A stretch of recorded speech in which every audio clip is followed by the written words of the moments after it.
दिग्पालजी नमस्कार. माझा आवाज येतोय आपल्यापर्यंत? हो, नमस्कार. जय शिवराय सगळ्यांना. जय शिवराय सर. कार्यक्रमाची सुरुवात करतो. हो.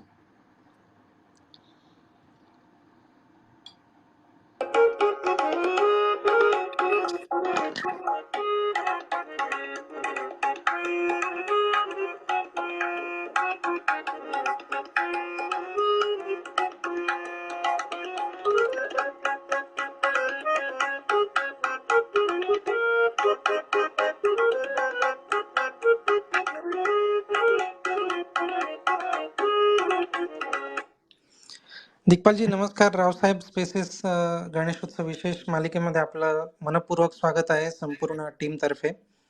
नमस्कार.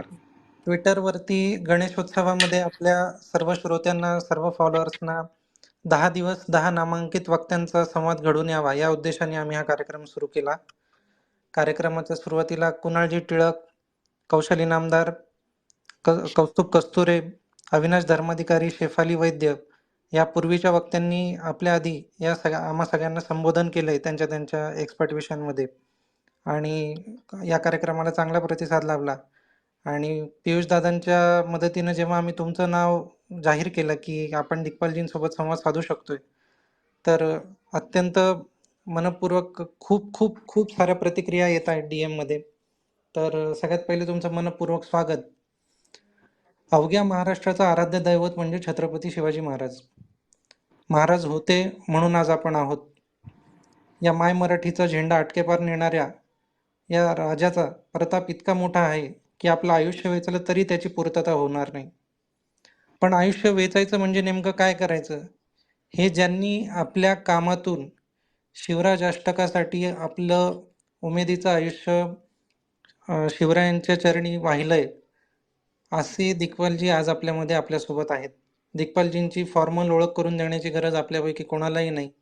त्यामुळे मी फार वेळ दिग्पालजींचा वेळ न घेता दिग्पालजींना विनंती करतो की दिग्पालजी थोडक्यात आपला पूर्वीचा प्रवास आणि आता शिवराज अष्टकाबद्दल आम्हाला काही माहिती सांगाल का? आणि मग आपण प्रश्नोत्तर सुरू करूयात, जर आपल्याला आपली परवानगी असेल तर. हो, जरूर. अ, सगळ्यांना जय शिवराय. आता अचानक मला पियुष आणि या सगळ्या मित्रांनी या नवीनच प्लॅटफॉर्मवरती आणलेलं आहे आणि सगळ्यांना भेटून फार आनंद होतोय. छत्रपती शिवराय हे जसं आपण म्हटलं तसं आपल्या सगळ्यांचं आराध्य दैवत आहे. महाराष्ट्राचं कुलदैवत म्हटलं तरी वावगं ठरणार नाही. तर लहानपणापासून कसबा पेठेत वाढलो मी. तर त्याच्या आजूबाजूला ज्या सगळ्या ऐतिहासिक खाणाखुणा आपल्याला बघायला मिळतात. जसं लाल महाल आहे, शनिवार वाडा आहे आणि अजून बरंच काही. तर ह्या सगळ्या खाणाखुणा बघत मी मोठा झालो. जांभरे चावडीच्या पलीकडं मी राहायला होतो. जी जांभरे चावडी म्हणजे झांबरे पाटील जे आहेत, ज्यांच्याकडे जिजाऊ आल्या, राहिल्या जोपर्यंत लाल महाल बांधून व्हायचा होता तोपर्यंत. त्या झांबरे पाटलांच्या वाड्याच्या पलीकडंच मी राहायला होतो. तेव्हा काही कळायचं नाही की झांबरे चावडी किती महत्त्वाची आहे. हळू-हळू असं झालं की माझे आजोबा आणि स्वर्गीय निनाद बेडेकर काका हे दोघं जण मित्र होते. किर्लोस्कर कमिन्स कंपनीमध्ये ते दोघं जण एकत्र नोकरी करत होते. त्यामुळे निनाद बेडेकरांचं आमच्या घरी येणं-जाणं असायचं. लहानपणापासून त्यांच्याकडनं मग गोष्टी ऐकणं, मग हळू-हळू जसं मोठं होत गेलो तसं त्यांना त्यांच्या ग्रुप्स ते जे घेऊन जायचे किल्ल्यांवरती, त्या ग्रुप्सच्या सहलींमध्ये त्यांना मदत करणं, असिस्ट करणं त्यांना. काही पुस्तकांच्यासाठी ते जर काम करत असतील, तर त्यासाठी त्यांना अ, काही मदत करणं म्हणजे लेखनाच्या संदर्भात, टिपणांच्या संदर्भात किंवा ते सांगतील तशी म्हणजे अगदी पुस्तकाच्या धूळ झटकण्यापासून काय असेल ते. आणि म्हणजे माझं भाग्य एवढं की त्यांनी पहिला किल्ला जो मी माझ्या आयुष्यात लहानपणी पाहिला तो त्यांच्याबरोबर पाहिला. आणि मग ती इतिहासाची गोडी लागत गेली. हळू-हळू मग इतर सर्व लोकांच्या संपर्कात येत गेलो. नाट्यविषयक काम करत असताना नाटकाची ओढ लहानपणापासूनच होती. रत्नागिरीमध्ये मूळचा रत्नागिरीचा आहे मी. त्या रत्नागिरीमध्ये माझ्या वडिलांचे मित्र सुहास भोळे, त्यांची जिज्ञासा थिएटर्स नावाची एक संस्था होती. त्या संस्थेमध्ये मी 4थीत असतानाच एक छोटंसं वर्कशॉप केलं होतं. तेव्हाच बहुधा माझ्या वडिलांच्या म्हणा किंवा सुहास काकांच्या म्हणा, त्यांच्या लक्षात आलं की थोडासा स्पार्क आहे, चांगलं पोटेन्शियल आहे. पुढे मी पुण्यामध्ये आलो, आईची कृपा माझ्या, की तिने आजोळी मला शिक्षणासाठी पुण्यात ठेवलं. मग पुण्यातलं सगळं वातावरण मिळालं मला. तिथंच मग हे निनाद काकांबरोबर असेल किंवा इतर सगळ्या इतिहासकारांबरोबर असेल, त्यांचं भेटणं झालं. रासव संघाची ओळख झाली. कसबा पेठेत राहत असल्यामुळे चांगले कार्यकर्ते सगळे, अतिशय डोळस आणि अफाट काम करणारे, अतिशय जमिनीचा स्पर्श असणारे, मातीचा स्पर्श असणारे असे सगळे रासव संघाचे राजन जोशींसारखे कार्यकर्ते भेटले. त्यांच्यामुळे जी जडणघडण झाली, त्याच्यामुळे विचार करायला शिकलो. असं करत करत नाट्यविषयक पण काम करायची इच्छा होती. मग दादा पासलकरांचा संपर्क आला. शाहीर दादा पासलकर, जे आजही महाराष्ट्र शाहीर परिषदेचे अध्यक्ष आहेत. त्यांच्या मार्फत मधु कांबीकरांसारखे अनेक मोठे दिग्गज लोककलाकार भेटले. त्यातनं काही वेचायचा प्रयत्न केला. विनय आपटे सरांकडे असिस्ट करायची संधी मिळाली. स्मिता तळवळकर, संजय सुरकर यांच्याकडे शिकायची संधी मिळाली. आणि त्या सगळ्याची गोळाबेरीज करून कायम मनामध्ये हे राहिलं होतं की छत्रपती शिवाजी महाराजांचा इतिहास आपण रुपेरी पडद्यावरती आणायचा, आणि त्यासाठी प्रयत्न करत होतो. मग काही मालिकांमध्ये अभिनेता, लेखक, सहाय्यक दिग्दर्शक अशी सगळ्या जबाबदाऱ्या पार पाडत स्वतःचं एक डेव्हलपमेंट झाली त्याच्यामधनं. मी थोडक्यात सगळं सांगतोय कारण तो प्रवास खूप मोठा पण आहे आणि थोडा कंटाळवाणा पण तुम्हाला होऊ शकतो.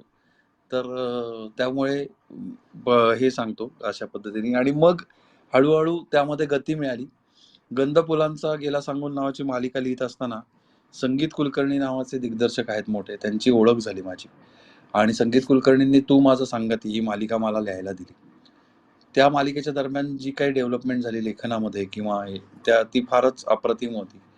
आणि मग त्या सगळ्या दरम्यान रमा माधव हा जो सिनेमा आहे मृणाल कुलकर्णींचा, त्याला चीफ असिस्टंट डायरेक्टर म्हणून काम करायची संधी मृणाल त्यांनी मला दिली.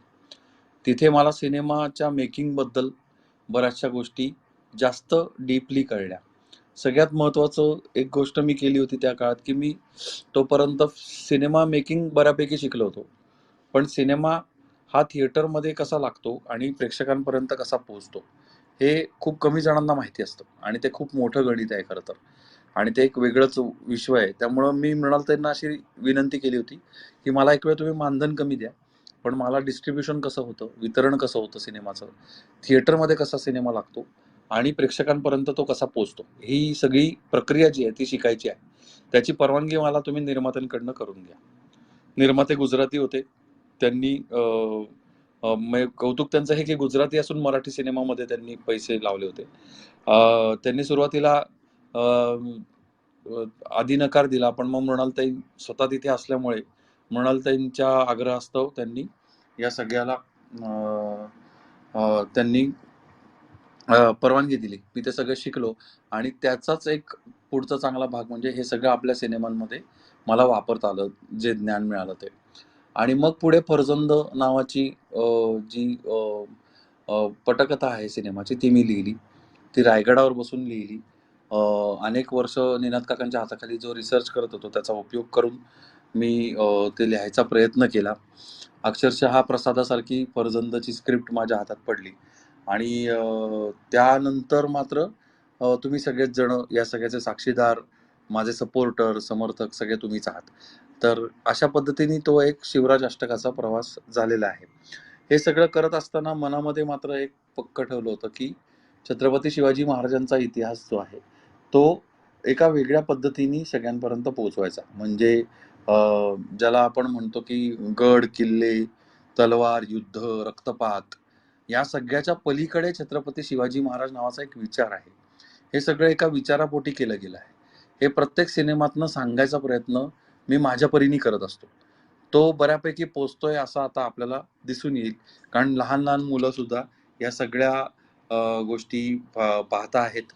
आणि त्यांच्या तोंडून आपण बोबड्या बोलांनी शिवाजी महाराजांची गाणी ऐकतो आहोत. नुकतंच मी आत्ताच एक इंस्टाग्रामवरती एक व्हिडिओ शेअर केलाय, ज्याच्यामध्ये 5 वर्षाच्या एका मुलाने संपूर्ण शिवबा हे गाणं म्हटलंय.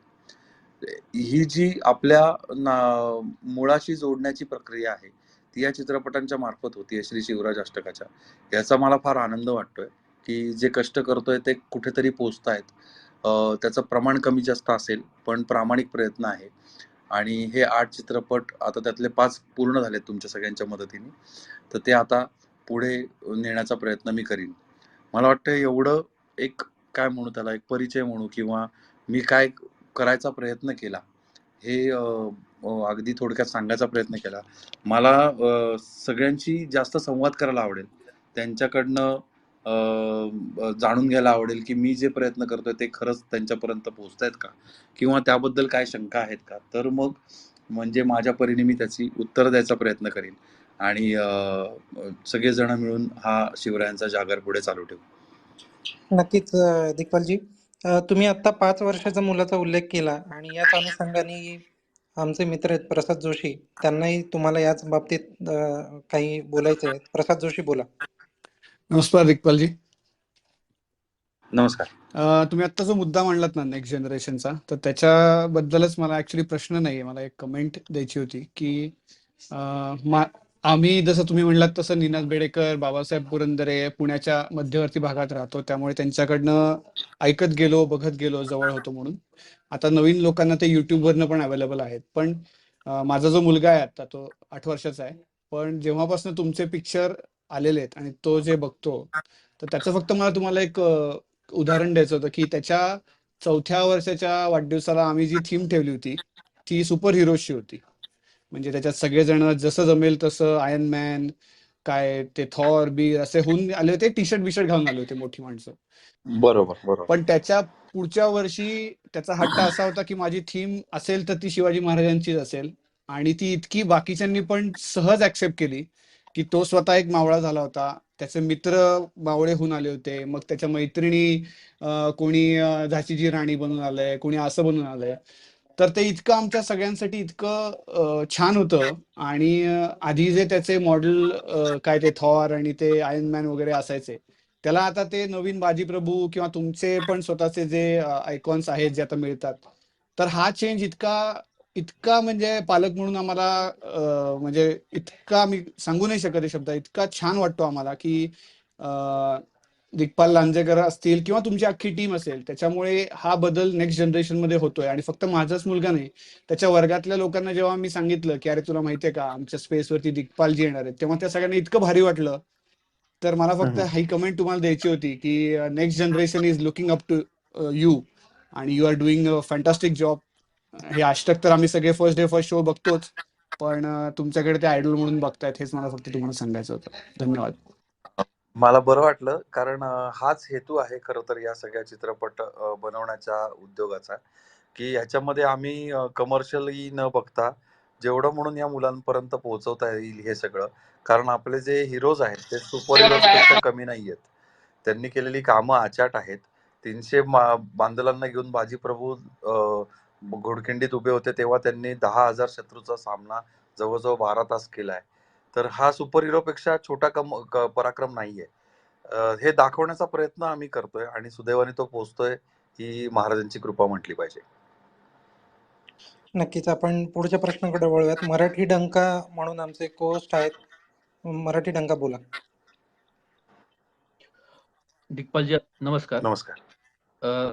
आता तुमच्या बोलण्यावरून एक गोष्ट लक्षात येते की तुम्ही हसलर आहात. तुम्हाला प्रयत्न करायला आवडतंय. मला हे जाणून घ्यायचं की आज शिवाजी महाराजांचं आयुष्य म्हणजे एवढा मोठा विषय आहे. एक एक मूव्ही किंवा एक सीरियल किंवा एक छोटंसं हे जरी बनवायचं झालं तर ते खूप मोठं शिवधनुष्य आहे. बरोबर. पण असा कुठला पॉइंट होता की जेव्हा तुम्हाला वाटलं की नाही मी अष्टक बनवणार आणि अ, एका 8 पिक्चरच्या माध्यमातून हा इतिहास मी लोकांपर्यंत पोहोचवणार, की असा कुठला क्षण होता जेव्हा तुम्हाला वाटलं की नाही मी हे शिवधनुष्य उचलणार एवढं मोठं? मी खरं तर हे उचलणार असं म्हणणं जरासं धाडसाचं ठरेल. पण हा क्षण तो होता जेव्हा 300 नावाचा एक सिनेमा आपल्याकडे आला. मी तेव्हा एस-वायला होतो. 2002 ची गोष्ट आहे. आणि तो सिनेमा पाहताना मला असं झालं की अरेच्चा, हे 300 हा जो सिनेमा आहे, ही ग्रीक मिथ आहे. म्हणजे ग्रीक पुराणकथा आहे. आणि ती पुराणकथा त्यांनी इतकी ग्लोरीफाय करून मांडली की ती आपल्याला खरी वाटली आणि ग्रीकांकडे असं घडलंय का काय असं आपल्याला वाटू लागलं.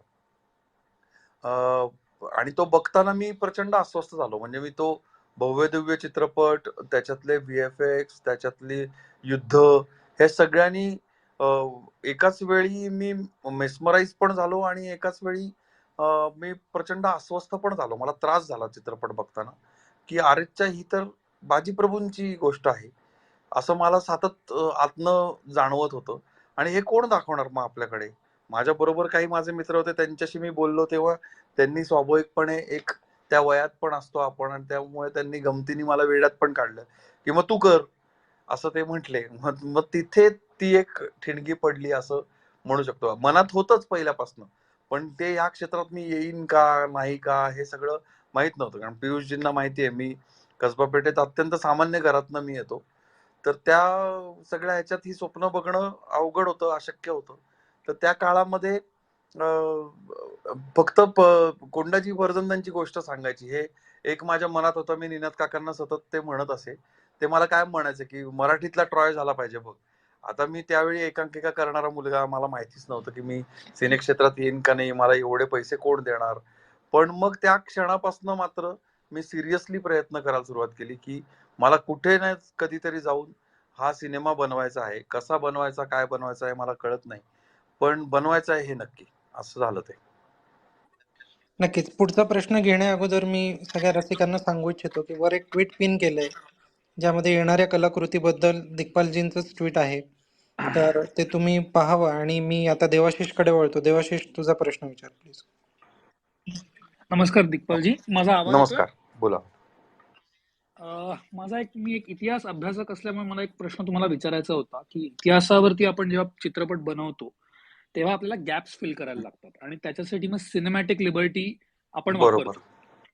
तर ही लिबर्टी वापरताना इतिहासाचं विकृतीकरण होत नाहीये, हा बॅलन्स तुम्ही खूप छान पद्धतीने मेंटेन केलेला आहे, धन्यवाद. जो इतर काही लोकांना नाही जमत हम्म. अनफॉर्च्युनेटली. तर तो बॅलन्स तुम्ही कसा मेंटेन करता? आणि एक पर्सनल प्रश्न, आज निनाद काका असायला हवे होते का? आणि त्यांचं काय, म्हणजे आज कशी असती परिस्थिती ते असते तर? ते खरंच हसायला हवे होते, कारण माझा म्हणजे एका अर्थाने तो कणा मोडल्यासारखं झालं. जेव्हा फर्जंद लिहिली तेव्हा फर्जंद पूर्णपणे निनाद काकांच्या देखरेखीखाली, त्याला डॉक्टरिंग म्हणतो आपण स्क्रिप्टचं, तर ते फर्जंदचा पूर्ण निनाद काकांनी केलेलं आहे, की ती पूर्ण व्यवस्थित आहे का, त्यात इतिहासाची मोडतोड नाही ना झालेली, वगैरे वगैरे. तर ते मी सातत्याने मिस करतो. किंवा जे रेफरन्सेस, रेडी रेफरन्सेस निनाद काकांकडे मिळायचे, ते सगळं प्रचंड मिस करतो. सगळ्यात महत्वाची गोष्ट अशी होती, की निनाद काकांना एक कलेचं प्रचंड छान अंग होतं. त्यामुळे कला आणि इतिहासाचं शास्त्र या सगळ्याची सांगड कशी घालायची हे त्यांना फार उत्तम कळत असे. म्हणजे त्याचं गायडन्स पण त्यांच्याकडनं फार छान मिळायचं आम्हाला. तर त्यामुळे त्यांचं नसणं फार जास्त मिस करतो मी त्यांना, की अरे ते असायला हवेच होते. असले असते तर फारच मला सोप्या झाल्या असत्या अनेक गोष्टी. पण आता दुर्दैव आहे आपल्या सगळ्यांचंच, की निनाद काका इथे नाही आहेत. आता लिबर्टीचा प्रश्न जो आहे तो मुळामध्ये अ, इतरांशी तुलना करणं असा भाग नाही, पण मी जे बघतोय तटस्थपणे, की त्याच्या मागचा हेतू फार महत्वाचा आहे, की तुम्ही हे सगळं का करता. म्हणजे हे सिनेमे मी का बनवतोय त्याचा हेतू माझा फार स्पष्ट आहे, प्रामाणिक आहे आणि पारदर्शकही आहे. म्हणजे मी सारखं पियुषजींचं नाव घेतो, कारण पियुष माझ्या शाखेत होता. तर पियुषनी तेव्हापासून मला गोष्टी सांगताना ऐकलेलं आहे, की मी कशा पद्धतीने गोष्टी सांगतो, त्याच्यामध्ये कुठल्याही पद्धतीने मला पैसे कमवण्यासाठी अमुक एक गोष्ट केली पाहिजे असं मला वाटत नाही. त्याचं कारण असं, की इतिहासात स्वतःच असं एक नाट्य भरपूर आहे आपल्या मराठ्यांच्या इतिहासामध्ये. प्रचंड नाट्य आहे त्याच्यामध्ये, प्रचंड घडामोडी घडलेल्या आहेत. त्यामुळे स्वतःच्या डोक्याने, कल्पनेने अतिरंजित नाट्य निर्माण करण्याची काही गरज नाही असं माझं मत आहे. लिबर्टी तिथेच घ्यावी लागते जिथे तुम्ही म्हटलात तसं गॅप्स आहेत. इतिहास मुका झालाय, इतिहास काही सांगत नाही आपल्याला. पण त्यावेळी लिबर्टी घेत असताना तत्कालीन राजकीय, सामाजिक, आर्थिक, वैयक्तिक, भाषिक, भौगोलिक इत्यादी सर्व ज्या परिस्थिती होत्या, त्या सगळ्या परिस्थितींच्या वरती लॉजिक घासून एक प्रोबॅबिलिटी तयार करावी लागते, एक संभवनीयता तयार करावी लागते. पॉसिबिलिटी त्याला म्हणतात की हे असं झालं असेल बुवा, पण प्रोबॅबिलिटी त्याला म्हणतात आमच्या लेखनशास्त्रामध्ये, जर झालं असेल तर ते असंच होऊ शकतं, याच्या व्यतिरिक्त त्याला दुसरा मार्ग नाही, इथपर्यंत तुम्हाला लॉजिक न्यावं लागतं. या प्रोबॅबिलिटी पर्यंत जाऊन आपण लिबर्टी घ्यायचा प्रयत्न करतो. त्यामुळेच आपल्या इथे सिनेमामध्ये कमीत कमी लिबर्टी असते, किंवा जी असते ती जरा संयुक्तिक असते. असं मी म्हणेन. म्हणजे अशी या 2 प्रश्नांची माझ्या मते उत्तर आहेत. नक्कीच. पुढचा प्रश्न गौतमजी आहेत. गौतम गवित्रीकर. नमस्कार गौतमजी, बोला. नमस्कार. दिग्पालजी नमस्कार. ऐकू येत आहे? नमस्कार. नमस्कार, बोला.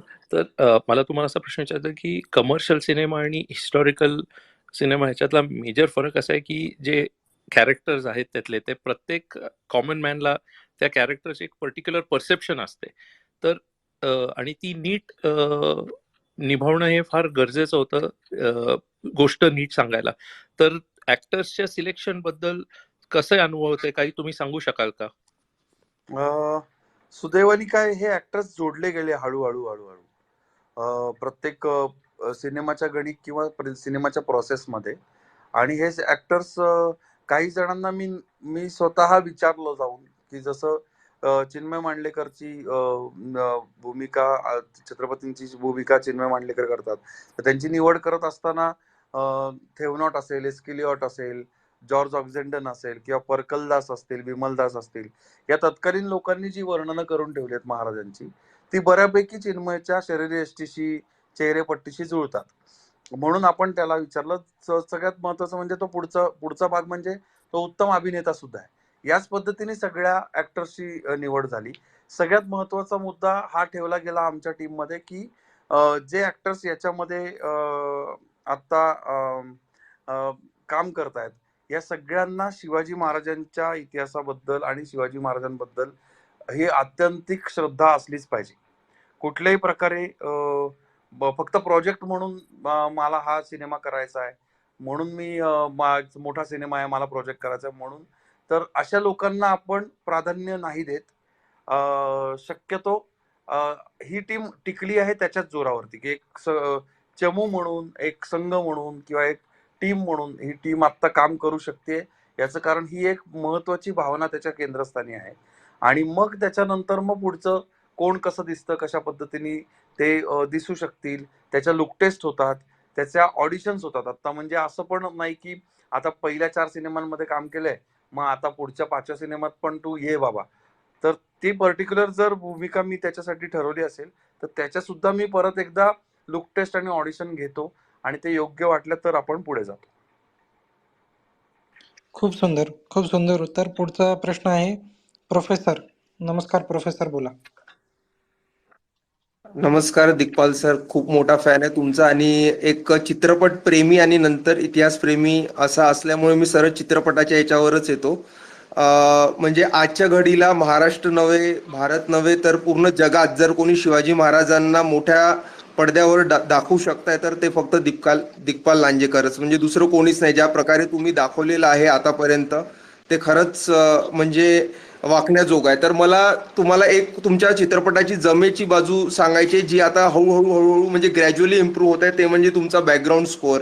देवदत्त, मनीषा बाजी जे आहेत ते खूप मस्त काम करताय. यंग मुलगा आहे. मला असं अजून अपेक्षा आहे की येणाऱ्या अजून चित्रपटामध्ये बॅकग्राऊंड स्कोअर अजून इम्प्रूव्ह व्हावा. म्हणजे आपण तो जो साऊथमध्ये रवी बरसूर किंवा अनिरुद्ध आहे, किंवा आपण बाहेर जर म्हटलं तर हॅन्स झिमर वगैरे आहे, या लेवलचा आपण बॅकग्राऊंड स्कोअर घेऊन गेलो तर खरंच म्हणजे या चित्रपटाची ती जमेची बाजू आहे ती खूप जास्त प्रमाणात समोर येईल. आणि अजून एक गोष्ट की सर, तुम्हाला प्रोड्युसर भेटायला त्रास होतो का? म्हणजे जनरली कोणी या अशा चित्रपटात इनिशियली पैसे गुंतवायला बघत नाही, पण ज्या प्रकारे म्हणजे जसं की पावनखिंडमध्ये, म्हणजे तुम्ही अदरवाईज नको घ्याल, पावनखिंडमध्ये VFX हा थोडासा बाजू जर आपण बाजूला टाकला तर चित्रपट अतिशय सुंदर होता. पण त्याबाबत तुम्ही म्हणजे तुम्ही काही अडथळे आले आहे का तुमच्या मनात? त्याबाबत ऐकायला आवडेल. प्रोड्युसर मिळायला त्रास होत नाही, पण आता होतं असं की एका दुष्टचक्रात मराठी चित्रपट सृष्टी आहे. की प्रेक्षकांचा सपोर्ट खूप चांगल्या प्रमाणावर आहे आपल्या सिनेमांना तरी, श्री शिवराज अष्टकाच्या, पण तो सुद्धा एका मर्यादेत आहे. म्हणजे पावनखिंडचं उदाहरण सोडलं तर तुम्हाला लक्षात येईल की ॲव्हरेज साधारणतः 14 ते 15 कोटीचा व्यवसाय आपला सिनेमा करतो. आपल्या सिनेमाचं मेकिंग कॉस्ट हे जवळजवळ 6 ते 7 कोटींचं असतं. आणि ते जर तुम्हाला रिकव्हर करायचं असेल तर तुम्हाला साधारणतः तिप्पट रिकव्हरी व्हावी लागते. म्हणजे सगळे जे एक्झिबिटर ज्याला म्हणतो आपण, थिएटर्स, डिस्ट्रीब्युटर, मी सगळं मोकळेपणाने सांगतो आता, थिएटर्स असतील किंवा डिस्ट्रीब्युटर असतील त्यांची फीज, अजून जाहिरातीची फीज, व्हीपीएफ नावाचा टॅक्स असतो तो टॅक्स, असं सगळं जर वजा केलं, आता जीएसटी पण आहे त्याला लागू होतो 18%, तर हे सगळं वजा केलं तर तुम्ही 100 रुपयाचा तिकीट काढल्यानंतर निर्मात्यापर्यंत फक्त 15 रुपये पोचतात. तर या सगळ्यामुळे होतं असं की आता तुम्ही विचार करा की 7 कोटी सिनेमाला जर लावले असतील तर ते रिकव्हर व्हायला माझा व्यवसाय किती व्हायला पाहिजे. म्हणजे तो व्यवसाय साधारणतः 20 कोटीच्या प्लस पाहिजे, तरच मी 7 कोटी रिकव्हर करू शकतो. आता आपण नेहमी म्हणजे आम्ही ज्या टीकेला सामोरं जातो ते म्हणजे साऊथवाल्यांना कसं जमतं. तर साऊथचे जे प्रेक्षक आहेत त्यांचं रिच्युअल आहे सिनेमा बघणं हे. मराठी प्रेक्षकांचं तसं तो सेकंडरी भाग येतो. आपण हे तथ्य म्हणून आम्ही सुद्धा स्वीकारलंय. म्हणजे याच्यामध्ये मराठी प्रेक्षकांबद्दल अजिबात तक्रार नाही. ही त्या कल्चरचा भाग, त्यांच्या कल्चरचा भाग बनलाय सिनेमा. म्हणजे मला सांगायला आवडेल की फर्जंद नावाचा जो सिनेमा आहे आपला पहिला, त्याचं मिक्सिंग आम्ही चेन्नईला जाऊन केलं. प्रियदर्शनजी जे आहेत मोठे डिरेक्टर, त्यांच्या स्टुडिओमध्ये फर्जंद मिक्स झाला. बाहुबली ज्यांनी मिक्स केला ते मिक्सिंग इंजिनियर जे आहेत एम.आर. राधाकृष्णन, त्यांनी फर्जंद मिक्स केलाय. म्हणजे आम्ही जिथे म्हणून चांगलं करता येईल तिथे सगळंच चांगलं केलं. तर हे सगळं करत असताना आम्ही त्यांना विचारलं की तुम्ही कसे काय एवढे मोठे सिनेमे बनवू शकता. तर ते आम्हाला म्हणले की आमच्याकडे फ्लॉप ही कन्सेप्टच नाहीये. आमच्याकडे प्रत्येक सिनेमा प्रत्येक प्रेक्षकांनी बघावा ही कॉन्सेप्ट आहे. आपल्याकडे तसं होत नाही. आता याला अजून निर्मात्यांच्या बाजूनी किंवा चित्रपटकर्त्यांच्या बाजूनी काय प्रॉब्लेम आहेत, तर जवळजवळ 130 सिनेमे एका वर्षात तयार होतात, मराठी सिनेमे. आता आपल्याकडे वर्षामध्ये 52 आठवडे असतात, फक्त 52 शुक्रवार असतात. हे 130 सिनेमे कुठे कुठे रिलीज होतील, किती जण ते पाहू शकतील. मराठी प्रेक्षकांच्या मनोरंजनाचं बजेट तेवढं स्वतःचं आहे का. मी स्वतः एका सामान्य घरातून आलोय. मला माहिती आहे की एक सिनेमा बघायला माझ्या घरच्यांना किती धडपड करावी लागायची. तर हा सगळा विचार त्या सगळ्यामध्ये येतो. आणि मग व्हीएफएक्स सारखं जे महागडं तंत्रज्ञान आहे ते मला फक्त सिनेमा वाचवण्यासाठी वापरावं लागतं, जिथे आपण अधिक भव्यता आणू शकतो. म्हणजे माझ्याकडे निर्माते आता असे आहेत की जे 20 कोटी 25 कोटी घालायला तयार आहेत, पण ते घातल्यानंतर त्यांचं नुकसान होणार आहे हे समोर दिसतंय. आणि नुकसान व्हायला घाबरत नाही मी पण किंवा निर्माते सुद्धा. होतं असं की पुढचा सिनेमा कसा बनवणार, आपण 8 सिनेमे बनवणार आहोत. माझा मग भर कशावर असतो तर कंटेंटवर असतो. आपण जी गोष्ट सांगतोय ती गोष्ट माझ्या पुढच्या पिढीपर्यंत पोहोचवली पाहिजे का नाही, तर पोहोचवली पाहिजे. काही जणांनी मला उलट पणे असं दटावलं देखील, अरे मग जमत नाही तर करता कशाला. तर माझं म्हणणं असं की जेवढं जमतंय तेवढं तर करतोय, ते काय वाईट आहे. जर नाही पेक्षा जे आहे ते काय वाईट आहे, असं माझं मत आहे. की मला मी प्रयत्न करतोय. आता तुम्हाला सगळ्यांना म्हणून गंमत सांगतो, आपण सगळे म्हणतो व्हीएफएक्स ला कमी पडला, अमुक झाला तमुक झाला. मला एम.आर. आपल्या राजामौली सरांचे वडील व्ही विजेंद्र प्रसाद यांनी स्वतः एअर तिकीट देऊन मला लंचला बोलवलं होतं त्यांच्या ऑफिसला हैदराबादमध्ये. मी पूर्ण दिवसभर व्ही विजेंद्र प्रसाद सरांबरोबर होतो. त्यांची पूर्ण लेखनाची शैली वगैरे मी पाहिली. तुम्हाला सगळ्यांना ऐकून आनंद वाटेल की हे जे सगळे सिनेमे आहेत, फर्जंद, फत्तेशिकस, पावनखिंड, हे तिन्ही सिनेमे व्ही विजेंद्र प्रसाद सरांनी बघितले होते. त्याचं विश्लेषण केलं होतं.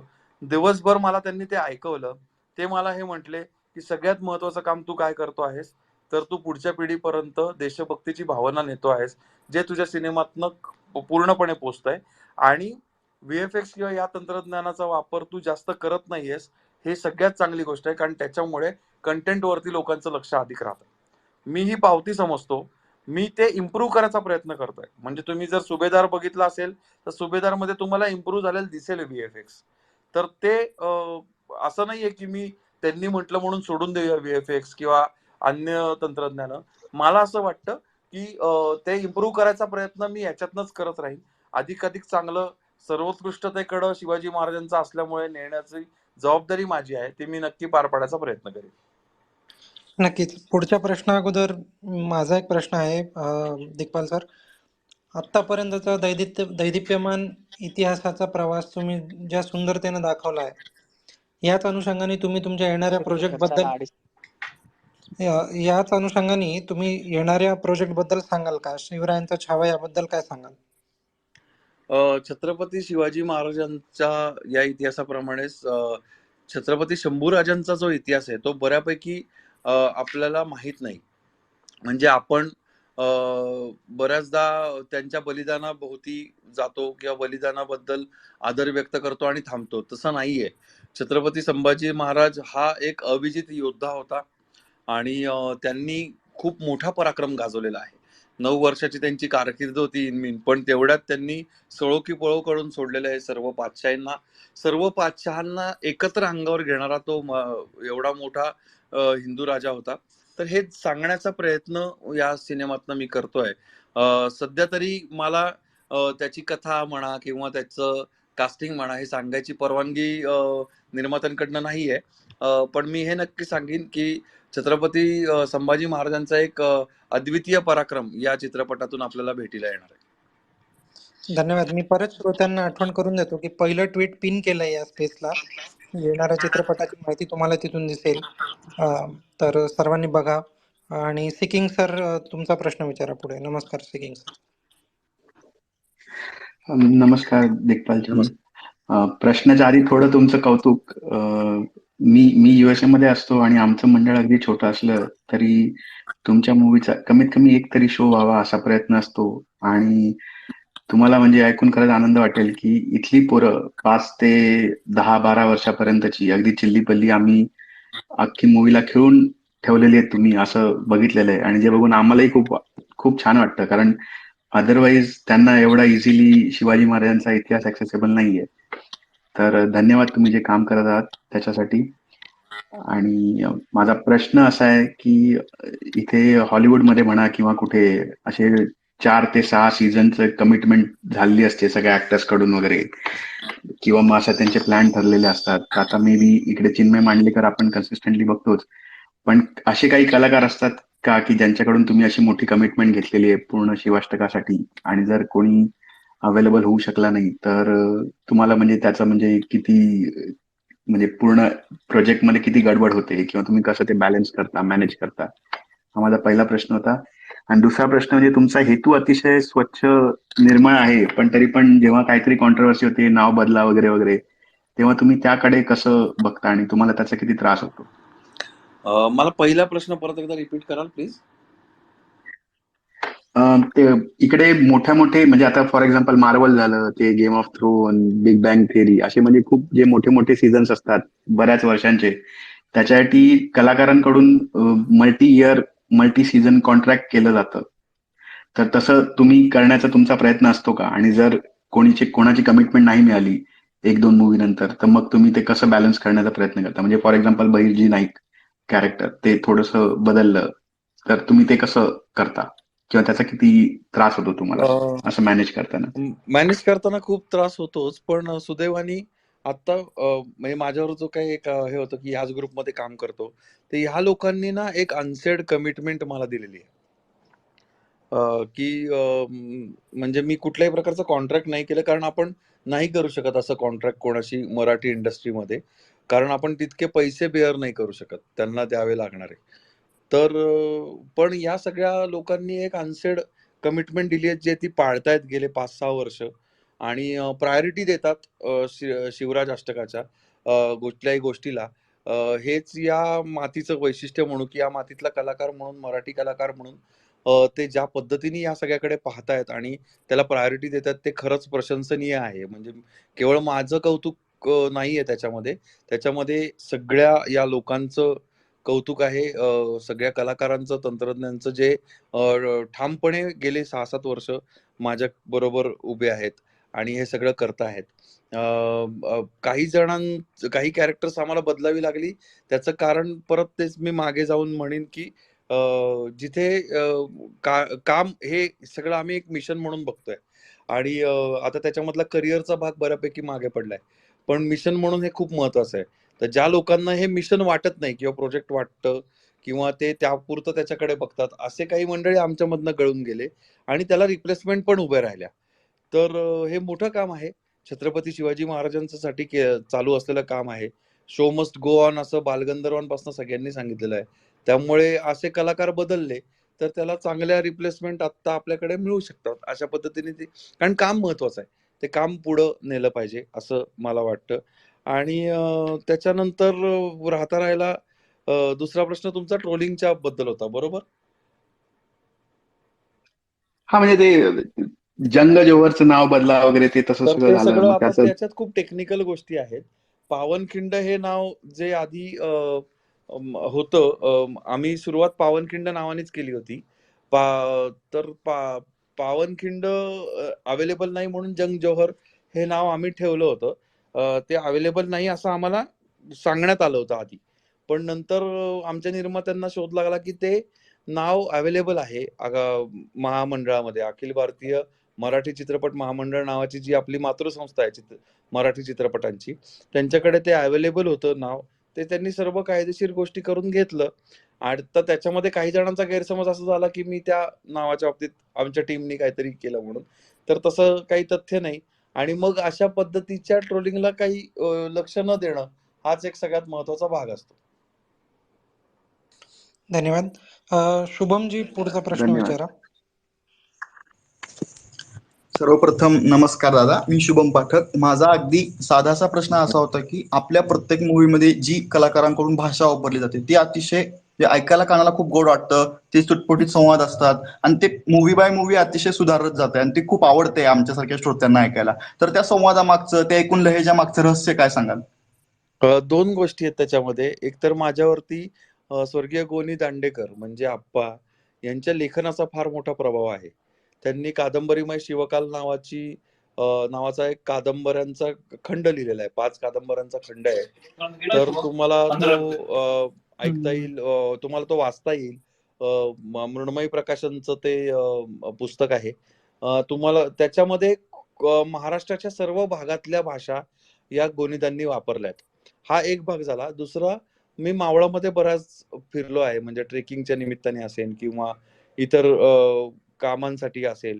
तर मावळामध्ये फिरताना ही मावळी बोली सहजपणे कानावर पडते. आज सुद्धा ते लोक बोलतात आणि मग त्याचा वापर करणं हे स्वाभाविक आहे त्या सगळ्यामध्ये आणि ती अत्यंत कानाला गोड लागते. हे तुमचं म्हणणं अतिशय बरोबर आहे. नक्कीच. मराठी डंका, मग महाभारत आणि ऋषिकेश हा सिक्वेन्स ठेवूयात. मराठी डंका विचारा प्रश्न. दिग्पालजी, आम्ही अजय देवगणचा तानाजी मालुसरे बघितला. पण एक कुठेतरी अशी कमी जाणवत होती. जोपर्यंत आम्हाला अशी भारदस्त पर्सनॅलिटी असलेले आणि मिशीवर पालथी-मूठ फिरवणारे सुभेदार तानाजी दिसले नाहीत ना, तोपर्यंत आम्हाला चैन पडलं नाही. आम्हाला तुमच्या पिक्चरमधून, मूव्हीमधून आमच्या मनात जसे तानाजी मालुसरे, आम्ही सिंहगडावर एवढ्या वेळा गेलेलो आहे. त्यांची समाधी बघितली आहे, त्याच्यावरती त्यांचा पुतळा बघितलेला आहे. आम्हाला तुमच्या मूव्हीमधून जसेच्या तसे तानाजी मालुसरे सुभेदार दिसले. धन्यवाद. तर ती जी व्यक्तिरेखा साकारणारे अभिनेते आहेत अजय पुरकर, त्यांनी तुमच्या दुसऱ्या पावनखिंडमध्ये बाजीप्रभू पण साकार केले. तर मला असं विचारायचं, काय सांगाल त्यांच्याबद्दल? ते हुकमी एक आहेत का तुमचे?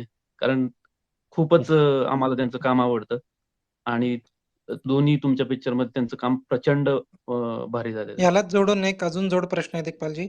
अजय पुरकरांना जखम झाली होती शूटिंग बद्दल. जर तुम्हाला त्याबद्दल काही सांगायला आवडलं तर तेही श्रोत्यांना आवडेल ऐकायला. तर अजय पुरकर मुळातच खूप उत्तम अभिनेते आहेत. मुळात ते उत्तम शास्त्रीय गायक सुद्धा आहेत. तर यामुळे काय होतं, की त्याची जी डायलॉग डिलिव्हरी आहे, त्याला फार जास्त प्रमाणात एक भारजस्तपणा येतो. त्याला स्वर कळतात. त्याच्यामुळे उत्तम डिलिव्हरी तो करू शकतो. अनेक म्हणजे एका अर्थाने म्हणाल तर मराठी चित्रपटसृष्टीत दुर्लक्षित राहिलेला एक गुणी अभिनेता आहे अजय दादा. आणि त्यांनी ते वारंवार प्रूव्ह करून दाखवलंय. म्हणजे कोडमंत्र नाटक असेल किंवा माझीच 2 नाटकं त्यांनी केली, डाई अक्षर प्रेम के आणि ऑपरेशन जटायू नावाची. त्याच्यात त्याचा रंगमंचावरचा वावर असेल, त्यांनी असंभव मालिकेत साकारलेला इन्स्पेक्टर वजलवार असेल किंवा आता श्री शिवराज अष्टकामध्ये मोत्याजी मामा रेवळेकर, तानाजी मालुसरे, बाजीप्रभू देशपांडे ही सगळी वीरांची चरित्र असतील, ती त्यांनी खूप सहजपणे साकारलेली आहेत. तर तशा अर्थाने तो आमच्या टीमचा हुकमी एक्का तुम्ही जे म्हणलात तर ते नक्कीच बरोबर आहे. आणि शिवाय डेडिकेशन एखाद्या गोष्टीबद्दलचं ते त्याचं फार अप्रतिम आहे. म्हणजे बाजीप्रभू साकारण्यासाठी आम्ही जे ठरवलं होतं, की पन्हाळ्यावरती आपल्याला जो पुतळा दिसतो बाजीप्रभूंचा, तर तसंच्या तसं त्याचं एकूण हे असलं पाहिजे, शरीरयष्टी असली पाहिजे. त्याच्याकरता त्यांनी मस्क्युलर वेट 110 किलो बनवलं. त्याच्याकरता मेहनत घेतली प्रचंड. आता मस्क्युलर करणं खूप अवघड आहे. म्हणजे फॅट्स तुम्हाला पटकन जमवता येतात. पण मस्क्युलर वेट 110 किलो आणि तेच वेट पुढच्या सिनेमामध्ये म्हणजे सुभेदारमध्ये करत असताना, तानाजी मालुसरे करत असताना त्यांनी जवळ-जवळ 23 ते 24 किलो वजन घटवलं. किती पिळदार शरीरयष्टी दिसली पाहिजे. तानाजीराव मालुसरे जास्त स्लिक होते. तर ते स्लिकनेस त्यांचा दिसला पाहिजे. हे सगळं अ, त्यांनी ते साकारण्यासाठी अजय दादा फार मेहनत घेतो. त्याला जखम जी झाली होती तो त्याचाच सगळ्याचा एक म्हणजे उदाहरण म्हणता येईल त्याच्या डेडिकेशनचं, की सिंहगडावरचं युद्ध साकारत असताना स्टँड मशाल असते आपल्याकडे, घमेलं ठेवतात त्याच्यामध्ये आणि खूप म्हणजे त्याच्या अग्नीमुळे खूप जास्त लांबवर प्रकाश पडतो. पूर्वीच्या काळची पद्धत होती.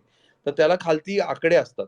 तर ती मशाल फाईट सिक्वेन्समध्ये पडली आणि त्याचा पाय त्याच्यामध्ये अडकला आणि अंगठा आणि पहिलं बोट पायाचं याच्यामध्ये जवळ-जवळ 2 इंचाची जखम झाली. आणि ती 2 इंचाची जखम होऊन सुद्धा त्या दिवशीचं पूर्णपणे त्यांनी शूटिंग कंप्लीट केलं. दुसऱ्या दिवशी तो सेटवर आला, परंतु त्याला 2 पावलं चालताही येत नव्हतं. तर मग त्यानंतर मग आम्ही 2 महिने गॅप घेतली. त्या मधल्या काळात त्याच्या त्या जखमेला जवळ-जवळ 6 ते 7 टाके पडले. मी तुम्हाला जागा सांगितली ती लक्षात घ्या. अंगठा आणि त्याचं पहिलं बोट याच्यामध्ये बरोबर 2 इंच पाय फाटला होता. तर किती मोठी जखम असेल तुम्हाला लक्षात येईल. त्यांनी त्या दिवशीचं हळद भरून म्हणजे अक्षरशः त्या काळचे वीर काय करत असतील, तसं हळद भरून त्यांनी ते शूटिंग पूर्ण केलं.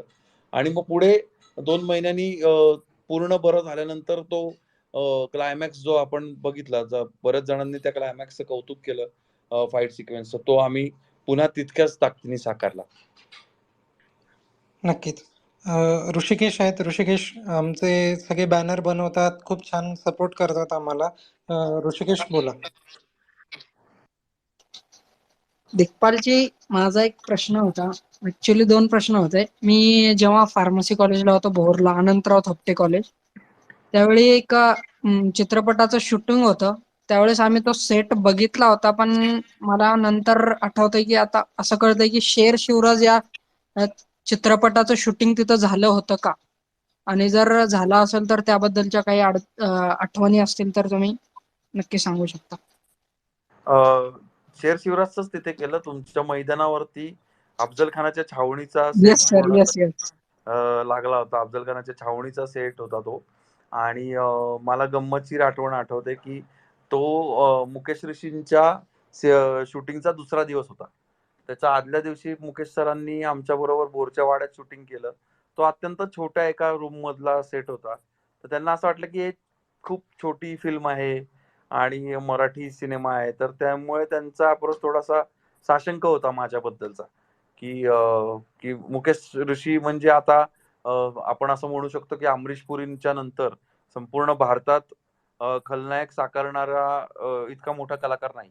सर्व भाषांमध्ये रिजनल लँग्वेज असतील किंवा हिंदी चित्रपट असतील, अनेक मोठमोठ्या दिग्दर्शकांबरोबर त्यांनी काम केलंय, मोठ्या बॅनर्स बरोबर काम केलंय. तर अशा कलाकाराला मराठीमध्ये आणण्याचा प्रयत्न आम्ही करत होतो. आणि त्यांचं स्वाभाविकपणे असं थोडंसं झालं होतं, की अरे हे काय सिनेमा जे हे बोलले होते हे खरंच करू शकतायत का नाही? आणि मग ते व्हॅनिटीत थेट तुम्हाला माहिती असेल तुमच्या कॉलेजची जिओग्राफी, थेट खालच्या बाजूला व्हॅनिटी जिथे लावल्या होत्या तिथे ते आले आणि त्यांनी पाहिला नव्हता सेट तोपर्यंत. आणि मग त्यांना घेऊन मी जेव्हा वरती आलो तेव्हा तो छावणीचा भव्य सेट त्यांनी पाहिला, की खरोखरच एखादी छावणी लागावी तसे ते 400-500 तंबू आणि त्याच्यामध्ये शामियाने, ते पाहून ते फार भारावून गेले. आणि त्यानंतर मात्र त्यांनी, तुम्हाला खोटं वाटेल की किती जेन्युइन असतात कलाकार, हे जुने कलाकार, की त्या एक दिवस वाढला त्यांच्या शूटिंगचा, तो त्यांनी शिवाजी महाराजांसाठी एक दिवस फ्री दिला आम्हाला. पर डे वर काम करत होते ते, तर त्या दिवशीची फी त्यांनी नाकारली. धन्यवाद सर, धन्यवाद. मी त्यावेळेस बघितला, पूर्ण सेट बघितला होता, पण जेव्हा ते रात्रीचं शूटिंग झालं त्यावेळेस आम्हाला काय एंट्री नाही मिळाली तिथं. आम्ही खूप प्रयत्न केला रात्रीचं शूटिंग बघण्याची, पण नाही. आणि आज रावसाहेबांचा कट्टा आणि रावसाहेबांच्या पूर्ण टीममुळे तुम्हाला बोलण्याची संधी मिळाली, म्हणून म्हटलं विचारून घ्या. नाही, धन्यवाद सर. धन्यवाद ऋषिकेश. दिग्पालजी, एक प्रश्न आहे की येणारे चित्रपट विविध भाषांमध्ये रिलीज होण्याचा काही प्रयत्न आहे का, की जेणेकरून बाकी राज्यांमध्ये आपला इतिहास त्या लोकांना कळावा, या अनुषंगाने काही पावलं आहेत? सुभेदारपासून आपण ही तयारी करतो आहोत. सुभेदार हिंदी चित्रपटामध्ये हे होणार आहे. अच्छा, हिंदी भाषेमध्ये डब होणार आहे. नक्कीच. पुढचा प्रश्न आहे महाभारत यांचा. विचारा महाभारत. नमस्कार. स्पेस थोडीशी उशिरा जॉईन केल्याबद्दल क्षमस्व. एक प्रश्न होता, ॲज अ व्यक्ती म्हणून तुमचे अनुभव, जर स्पेशली जर आपण इतिहासाबद्दल काही लिहायला किंवा काही दाखवायला घेतलं तर वाद ही समांतर प्रक्रिया आहे, त्याच्याबरोबर येणारी गोष्ट. हे ॲज अ व्यक्ती म्हणून ह्याचं दडपण काय असतं, तुम्ही कसं त्याच्यावर मात करता, आणि याचं एक सामाजिक प्रेशर पण तयार होतं तुमच्यावर, तुम्ही कसं हँडल करता ॲज अ व्यक्ती, ॲज अ फॅमिली? खूप जास्त प्रमाणावर प्रेशर असतं, दडपण असतं, कारण छत्रपती शिवाजी महाराज हा आपल्या सगळ्यांसाठी तितकाच महत्वाचा, अस्मितेचा, स्वाभिमानाचा सगळा विषय आहे. आणि त्यामुळे, आणि ते प्रत्येकाच्या मनातले छत्रपती हे वेगळे आहेत. खरं सांगायचं तर त्यांची इमेज वेगळी वेगळी असते. तर ही सगळी जी सार्वत्रिक इमेज आहे ती मॅच करणं हा सगळ्यात मोठा त्यातला अडचणीचा आणि टेन्शनचा भाग असतो. अगदी कुटुंबापासनं याची तयारी सुरू होते. म्हणजे अगदी घरात पण हा ताण आम्हाला सतत जाणवत असतो, की आपण जे करतोय ते योग्य होईल ना, लोकांना पटेल ना, आणि त्याच्याबद्दल काही होईल का. पण आजपर्यंत छत्रपतींच्याच आशीर्वादाने याच्यामध्ये कुठल्याही प्रकारचे वाद आपल्या सिनेमांच्या बाबतीत उद्भवले नाहीत. आणि लोकांनी समजून घेतलं, लोकांनी सांभाळून घेतलं. जिथे चांगलं झालं तिथे कौतुक केलं, जिथे थोडंसं त्रुटी जाणवल्या त्या पण चांगल्या पद्धतीनेच माझ्यापर्यंत पोहोचल्या. असं नाही झालंय की मी कुठल्या तरी गोष्टीसाठी खूप मोठ्या प्रमाणावर ट्रोल झालो किंवा खूप मोठ्या प्रमाणावर लोकांनी वाईट पद्धतीने, वाईट भाषेत माझ्याशी संवाद साधला, असं झालं नाही. कारण लोकांना त्यामागची प्रामाणिक भावना ही नक्की माहिती आहे.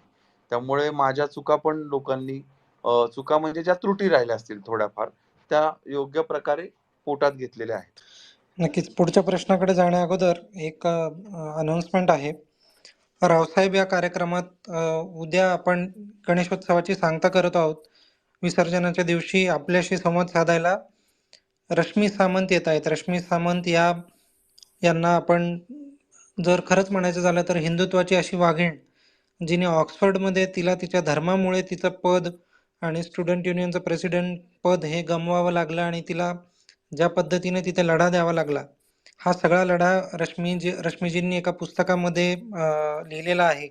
हिंदू इन ऑक्सफर्ड हे त्या पुस्तकाचं नाव आहे. नुकतंच त्याचं प्रकाशन झालंय. तर रश्मीजींसोबत संवाद साधायला उद्या जर तुम्ही उत्सुक असाल तर वर ट्विट पिन केला आहे आणि त्यामध्ये लिंक पण दिलेली आहे. लिंकवर रिमाइंडर लावा. ट्विट तुमच्या मित्रांपर्यंत जर तुम्हाला हा उपक्रम चांगला वाटत असेल तर, आणि तरच पसरावा. त्या ट्विटला रिपोस्ट जर तुम्ही करू शकत असाल तर रावसाहेब स्पेसेसला तुमचा हातभार असं आम्ही त्याला समजूयात. पुढच्या प्रश्नाकडे वळतो. हडकुळा टायगर आणि मग राष्ट्राभिमानी. नावं थोडी फनी आहेत दिग्पाल सर, पण पॅरडी अकाउंट्स आहेत त्यामुळे थोडीशी मजेशीर नाव आहेत. हडकुळाजी बोला. दिग्पाल सर, माझा प्रश्न नाहीये. माझं खरं नाव सुनील येवले आहे. आपलं GCC मध्ये आपले जे मराठी चित्रपट प्रदर्शित होतात त्याचं शक्यतो प्रदर्शन कर्मा इव्हेंट्स मार्फत केलं जातं.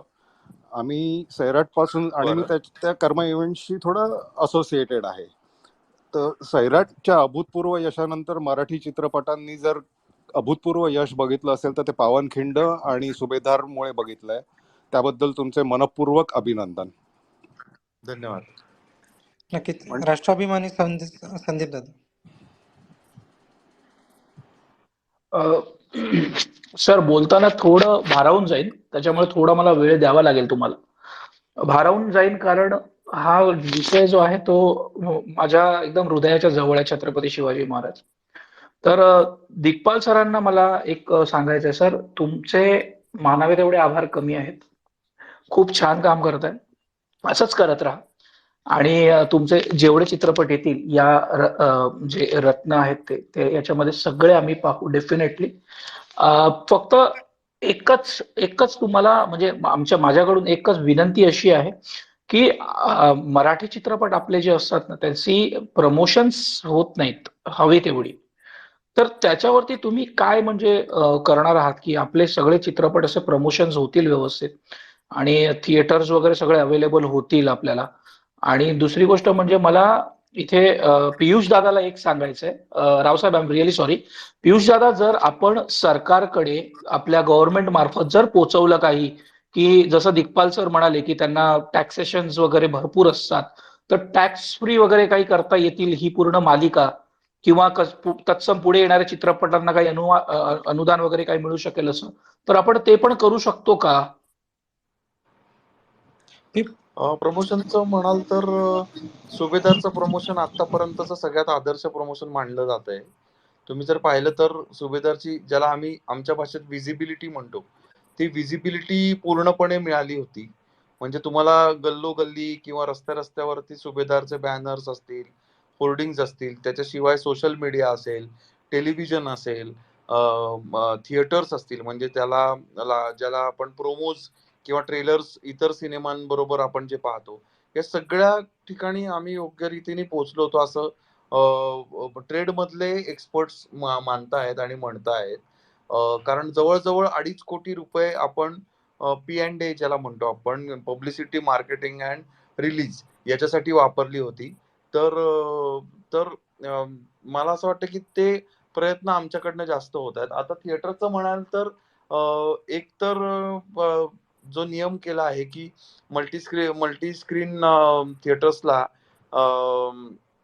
एक स्क्रीन हा मराठी चित्रपटाला दिला जावा.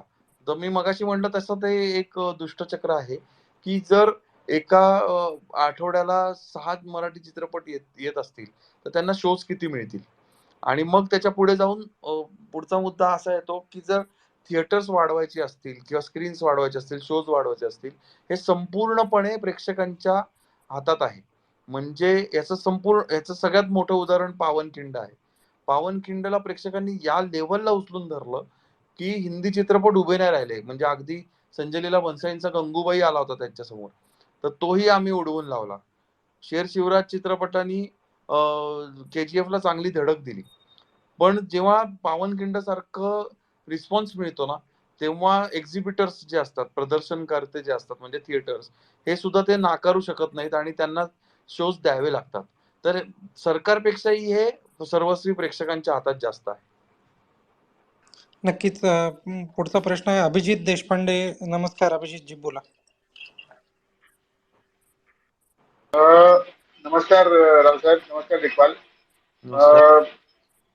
मी एक प्रचंड मोठा चाहता आहे दिग्पालचा आणि मी सगळे मूवीज बघतो. मला एकच फक्त सजेशन असं आहे की मगाशी तुम्ही म्हणल्यासारखं की तुम्ही ते इतर भाषेत जर करायचं असेल तर कानडी भाषेत जर करायचं असेल तर I am always there to help.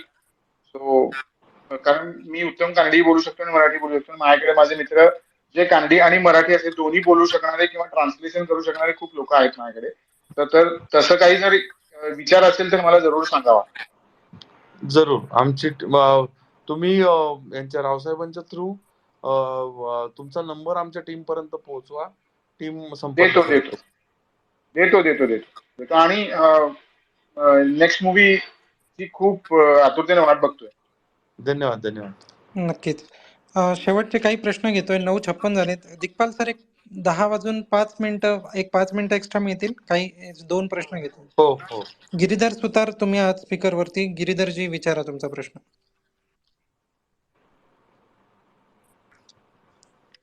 ठीक आहे, गिरीधरजींबद्दल नाही होते. प्रोफेसर, तुमचा विचारा प्रश्न लगेच. नमस्कार सर.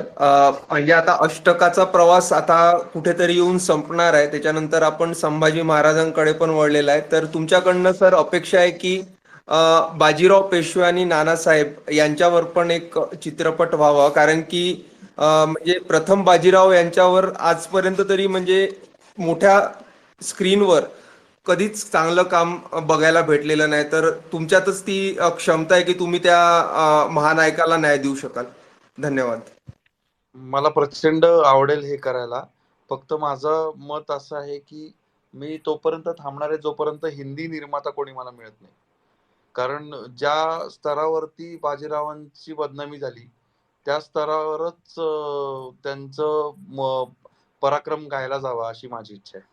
नक्कीच. मकरंद जोशी काका, नमस्कार, बोला. नमस्कार दिग्पालजी. मी नमस्कार. पहिल्यापासून आपलं संभाषण ऐकतोय पूर्णपणे आणि अतिशय उत्कृष्ट आपण रीतीने हे चित्रपट करताय. आणि सगळ्यात महत्वाचं असं आहे की सामाजिक भान ठेवून, कारण या प्रकारचे चित्रपट करताना अतिशय संवेदनशील रीतीने हँडल करावे लागतात सगळे विषय. कारण अशा चित्रपटातनं जातीचं राजकारण किंवा अशा बऱ्याचशा गोष्टी हे होतात, पण ते तुम्ही अतिशय कौशल्याने पार पाडतायत. त्याच्याबद्दल तुमचे मनापासून धन्यवाद. मला बाकी काही प्रश्न विचारायचे नव्हते, फक्त तुम्हाला ही कॉम्प्लिमेंट द्यायची होती. धन्यवाद. धन्यवाद. मनपूर्वक सर, आपले एक लिस्नर आहेत PK सर म्हणून. त्यांचा प्रश्न आहे की पावनखिंड सारख्या ऐतिहासिक महत्वाच्या ठिकाणी चित्रीकरण करताना कलाकारांचा अनुभव किंवा त्यांच्या भावना कशा होत्या त्याबद्दल काही एखादी आठवण सांगितली तर बरं होईल. पावनखिंड मध्ये पावनखिंडीत आम्ही शूटिंग नाही केलं.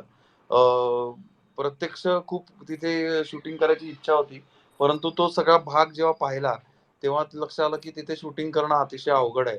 मग त्याच्या पांढरपाणी जिथे युद्ध झालं तसा दिसणारा राजगडाच्या पायथ्याचा एक भाग आम्ही शोधून काढला आणि तिथे आम्ही ते सगळं शूटिंग केलं. म्हणजे तो भाग इतका दुर्गम होता तो सुद्धा की तिथे जिथे तुम्ही पाहिलं असेल की छत्रपती शिवाजी महाराज छत्रपती युवराज शंभूराजांना गोष्ट सांगतात बाजीप्रभूंची, असं त्याचं नरेटिव्ह होतं. तर ते जेव्हा शूट करत होतं तेव्हा चिन्मयच्या मागे 6 फुटी कोबरा होता आणि त्याच्या बरोबर आम्ही म्हणजे ते नंतर लक्षात आलं की अरेच्या इथे काहीतरी आहे. आणि मग एका स्पॉट बॉयने येऊन आम्हाला सांगितलं आणि मी चिन्मयला विचारलं की काय करूया. आमच्या सेटवरती स्नेक कॅचर्स, डॉक्टर आणि ॲम्ब्युलन्स कायम असते. तर कारण आपण लाईव्ह लोकेशनला जास्त शूट करतो. तर ते सांगितल्यावरती आम्ही सगळ्यांना तिकडनं इव्हॅक्युएट करायला सांगितलं, बाहेर व्हायला सांगितलं. चिन्मयने ते विचारलं मला की काय होतंय. मी त्याला हळूच जाऊन सांगितलं की तुझ्या मागे कोबरा आहे 6 फुटी. तर त्यांनी ते वळून पाहिलं, आम्ही दोघांनी पाहिलं, ते सायटिंग झालं व्यवस्थित. मग तो म्हणला की शांतपणे आपण शूटिंग करूया. जेवढं मला कळतं की त्यांना जर आपण डिस्टर्ब केलं नाही तर ते त्रास देणार नाहीत आणि खरोखरच तसं झालं.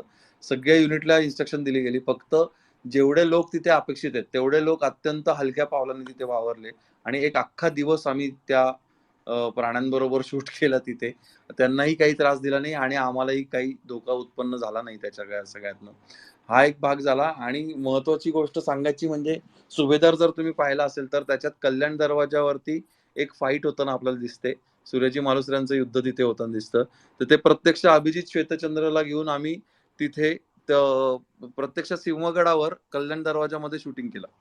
म्हणजे अभिजित त्याच्यानंतर जवळजवळ अर्धा तास रडत होता की म्हणजे इतका भावूक झाला होता तो की कारण 350 वर्षांतर त्याच वेशात पुन्हा तिथे ते जगायला मिळणं याला भाग्य लागतं आणि सुदैवाने ते त्याला मिळालं. आणि अशा पद्धतीचे अनेक उदाहरणं आपल्याला सांगता येतील. म्हणजे वेळेअभावी आता एवढी 2च उदाहरणं सांगतो. नक्कीच. पुढची शेवटची 2 प्रश्न घेण्या अगोदर एक प्रश्नाचं उत्तर मी देतोय. सर, कमेंटमध्ये एकाने लिहिलं की दिग्पाल हे नाव खूप युनिक आहे आणि याचा अर्थ काय. तर आम्ही जर चुकत नसू तर 10 दिशांचं रक्षण करण्याची जबाबदारी ज्याच्यावर आहे असा तुमच्या नावाचा अर्थ होता आणि तुम्ही महाराजांचं काम पुढे नेऊन एका प्रकारे 10 दिशांमध्ये त्यांचं संरक्षण म्हणा किंवा त्यांचं पावित्र्य जपण्याचं काम करत आहात. देवाशिष, पुढचा प्रश्न विचारा आणि मग मराठी डंका. काकांबद्दल बऱ्याच गोष्टी सांगितल्या. सुरुवातीचे चित्रपट बघून बाबासाहेबांकडून कधी काही विशेष टिप्पणी म्हणा किंवा काही अनुभव आहे का? फर्जंद बाबासाहेबांनी बघितलाय पूर्णपणे आणि तो बघून त्या फर्जंदचं तुम्ही जर नीट पोस्टर आठवत असेल तुम्हाला तर फर्जंद एक शिवकालीन युद्धपट असे त्याची टॅगलाईन होती.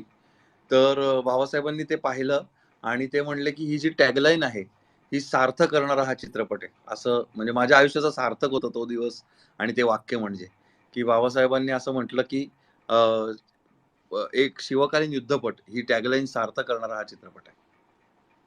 नक्कीच. बंट्या नावाचा अकाउंट आहे. बंट्या, नमस्कार, बोला. मला फक्त एवढंच विचारायचं होतं की हे सगळी जी हे शिवराज्याष्टक जे आहे ही या सिरीजनं खरोखर म्हणजे माझ्यासारख्या परराज्यात राहणाऱ्या माणसाला खरोखर एक काय म्हणतात ते एक अभिमानास्पद गोष्ट वाटते जेव्हा जेव्हा मला संधी मिळते तेव्हा मी चित्रपट पाहत असतो. आणि सगळ्यात महत्वाची गोष्ट म्हणजे हे चित्रपट काही वर्षानंतर OTT वरती पण येण्याची शक्यता आहे. तर आता माझं OTT एवढं आहेत सगळे चित्रपट आहेत. हा मग ते एकाच चॅनल वरती आहेत की नाही मला सर्फिंग मला आता आठवत नाही नाही. नीटसं. मी आता सांगतो माहितीसाठी म्हणून सगळ्यांच्या सांगतो सगळ्यांना बघता येतील म्हणून. सॉरी मी तुम्हाला कट करतोय. पण फर्जंद जो आहे तुम्हाला हॉटस्टार वरती बघता येतो. फत्ते शिकस्त तुम्हाला झी5 वरती बघता येतो. पावनखिंड, शेर शिवराज हे अमेझॉन प्राईम वरती बघता येतात आणि सुभेदार सुद्धा आता अमेझॉन प्राईम वरती येईल. नक्कीच. पियुष दादा, येस, बोला मग मराठी रंग. पियुष दादा बोल. नमस्कार. येस, नमस्कार. दिग्पाल शिक्षक, तुम्ही आलात, वेळ दिलात, खूप खूप धन्यवाद. मी जास्त काही बोलणार नाही, फक्त माझ्या जुन्या आठवणी एकदम तुम्हाला ऐकताना म्हणजे तुम्ही बोलताना बघून मला एकदम जाणवल्या, आठवल्या की आपण कसब्यामध्ये तुम्ही आम्हाला घेऊन जायचात लहानपणी. सो असं ते आठवल्यामुळे जरा थोडा नॉस्टॅल्जिया टाईप झालं. त्यासाठी खूप खूप धन्यवाद. गोष्टी आठवल्या आणि असतील.